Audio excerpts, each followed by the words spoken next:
today we're going to be looking through the assault sticks with Rich Reinert. So we're in the KS warehouse right now.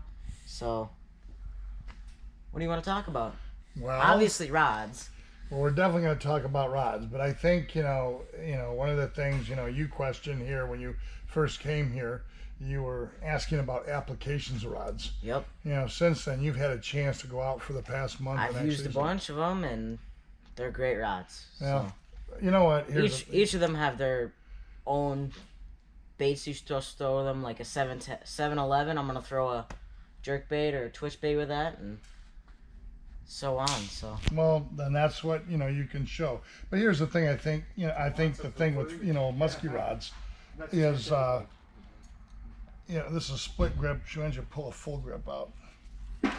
I'm kind of partial to a full grip rod. I think most I like musky split grips for jerk baits and gliders. Yep. And that is why KS Tackle has so many different models. They got Revolution reel seats. They got everything. They've got basically three styles. They've got a full grip, which is a traditional musky rod.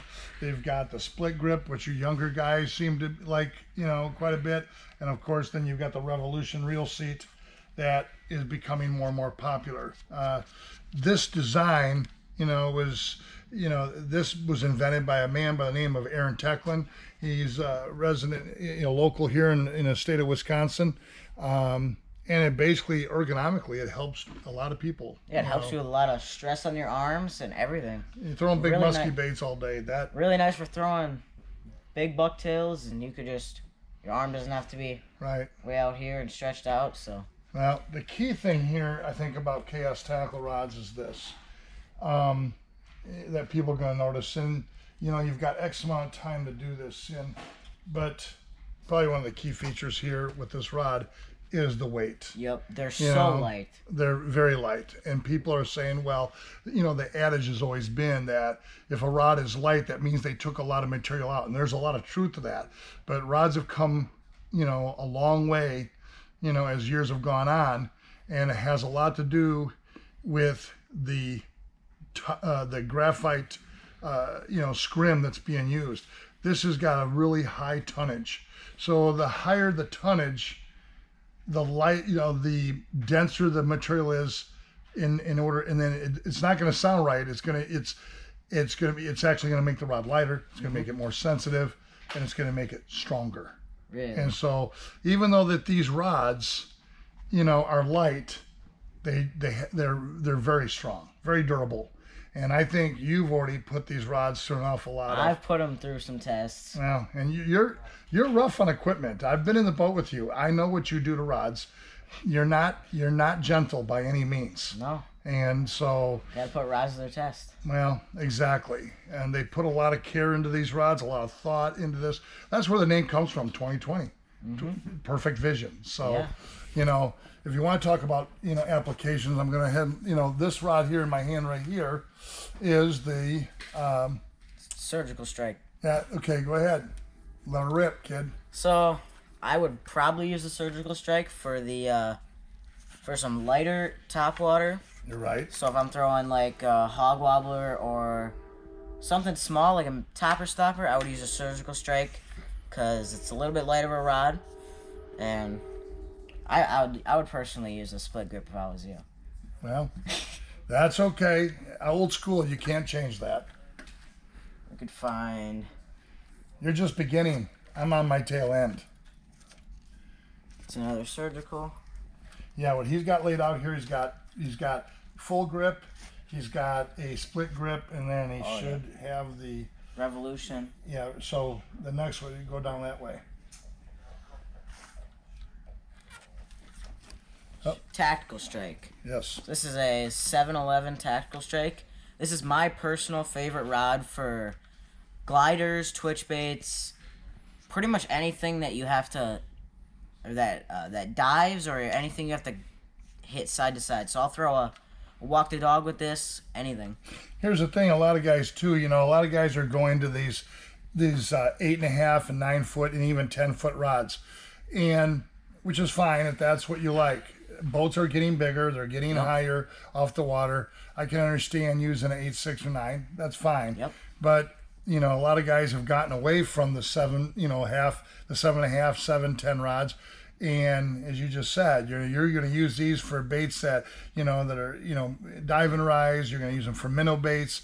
You're going to, you know, anything that you're moving in a downward motion, that 710 works really Yeah, well. and whenever I'm working a glider or anything, I always use my wrist instead of working the whole rod. I literally just twitch my wrist.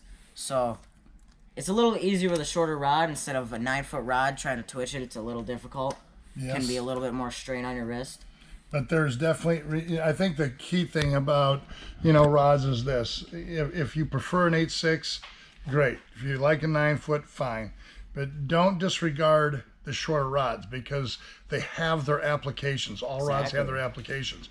You know, instead of buying a rod because you read in a magazine somewhere that you need to use a longer rod, you know, think about the kind of boat you're fishing out of. Think about how tall you are, you know, short you are. I mean, listen, you do a great job with a 9-foot rod, but, you know, sometimes it can be cumbersome, right? Yep. In your case, especially when you're fishing out of that John boat, you know, that shorter rod actually comes in pretty handy. Exactly. So base your purchase on a rod by, you know, your height and the type of boat you're fishing out of. So you got a SWAT now. SWAT. Now, SWAT is definitely my favorite bucktail rod. For lighter bucktails, moving into single or double nines, this rod is great. It's got the right tip sensitivity. This is You mean the right curvature.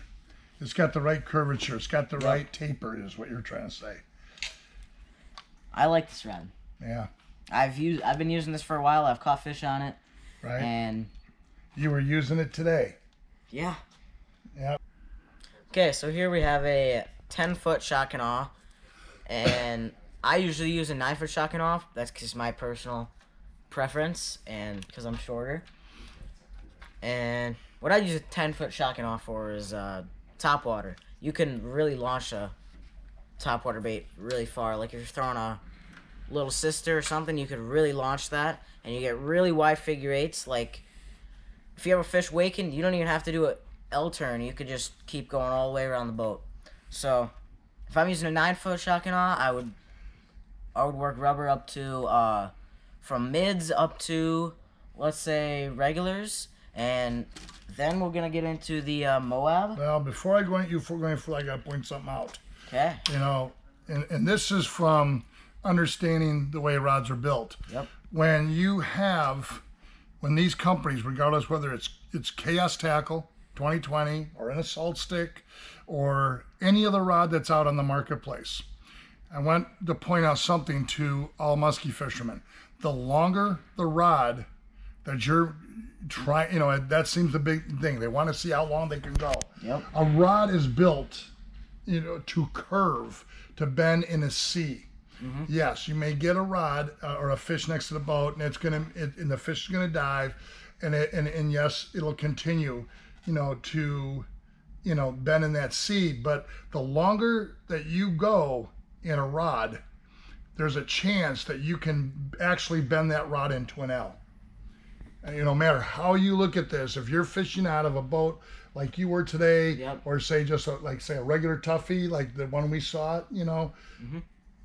If a fish goes to dive down with these longer rods and all of a sudden it goes straight down, the longer that rod is, the better chance that rod's going to have a chance to bend in an L. And that's what we call high sticking in this business.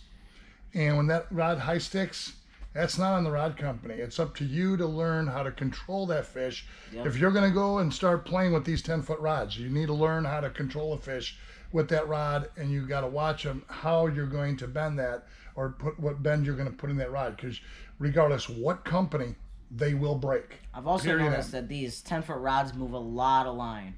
Like, yes, they do. Little pull will move 2.5 feet of line. I guess what I'm saying is, I think the 10-foot, you're drawing you're reaching the peak. You know, look at it this way: you got a 10-foot rod out there. How are you supposed to net that fish? Yeah.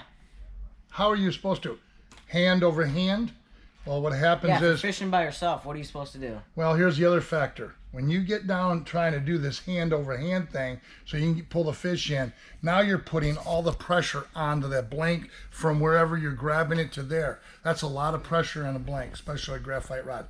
It doesn't matter what brand of rod. I'm pointing out some things that people need to think about when they're buying a musky rod. Okay? I agree. So, We have Moabs. Is this the Moab right here? Yep. Moab. Now, what I would use the Moab for is... heavy. Yeah, it's a heavy rod. It's I think the heaviest rod they make. Let me see if I'm not mistaken. If you look in the back side here, okay, it's got 80 to 100, and it's got 5 to 30 pound, 30-ounce lures. I don't know of many guys that would actually throw a 30-ounce bait. That's tremendous. That's insane. I don't know. You better start hitting the weights, kid. I know you're pretty strong, but that's a lot of weight to throw. So what I would use this rod for is Huskies to monsters, and I like throwing monsters. Right.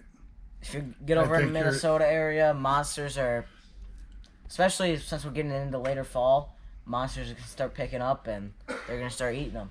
So, yeah, youth is wonderful, isn't it?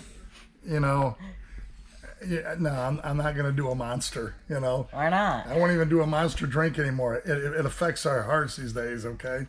When you get to be my age, you start to have problems drinking monsters, especially if you drink them for a long time. Yeah, I don't drink monsters. Yeah, good for you, So, anyways, go ahead.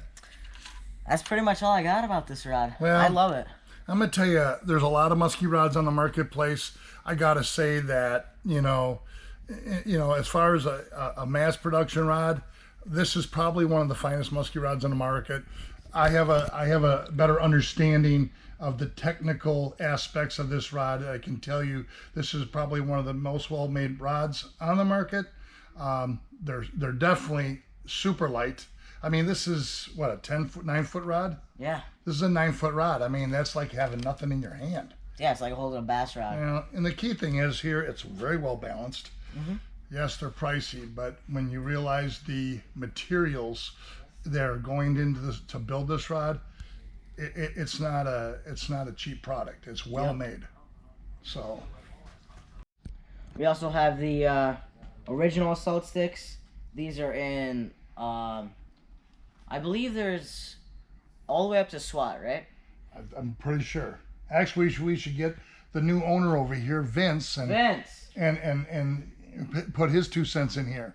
I don't think anybody's really properly introduced the new owner of Chaos Tackle. I don't have 2 cents. But everybody needs to, know. What do you need for 2 cents? Everybody, this is Vince. This is the new owner of Chaos Tackle. Super great guy. Some fresh ideas. He has, some big plans with the company. But we were just talking about the assault sticks, and we want you to help out a little bit, explaining, just the models. The models, so they're all assault sticks. These are originals, they're green. The red are the 2020s. Oh, wow. We want to figure out do they just go up to SWAT or? Nope. I think so many people are starting to switch over to the 2020s.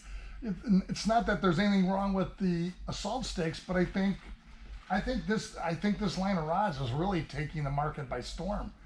Everybody I talk to uses a 2020 these days. People that can afford them certainly do. They're probably the best rod in their class. We'd like to think there isn't a better rod made. The originals are great rods. They're half the price. People still love the originals. So we've got several powers. We've got the surgical strike, medium heavy, tactical strike, heavy. Then it's the SWAT, extra heavy, Shackana's a 2X, and the Moab's a 3X.